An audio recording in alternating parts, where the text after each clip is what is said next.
In this video, I will explain how can you find ideas or products that you can promote.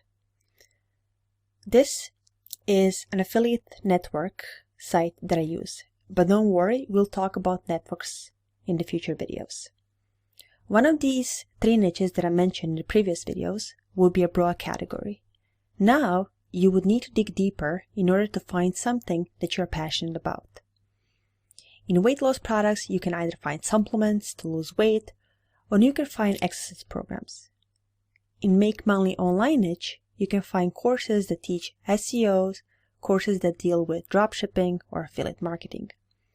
And same goes for relationship advice if it's either a book or consultation calls. When you pick your niche, then you need to get your domain. But trying to pick something that is not too specific. For example, you probably heard of Beachbody. They offer weight loss training courses and supplements as well. Beachbody is a very good name because a lot of people want to look good for summer, and that means they want to lose weight and fat.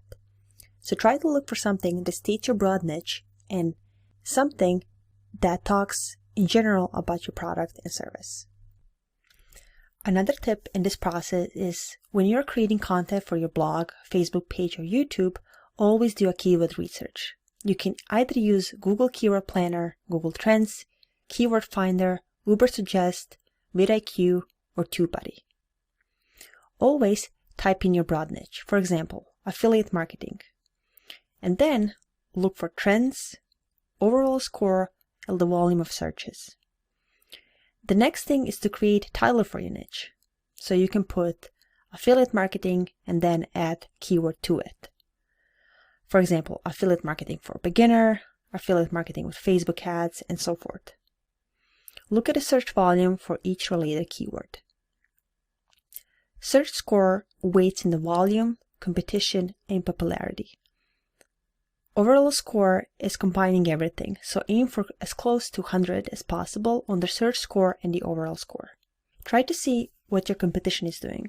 If you're going on YouTube and try to type in your niche, you will see that others have done it already. See how they score, what their SEO is, and so forth, and what type of keywords they use.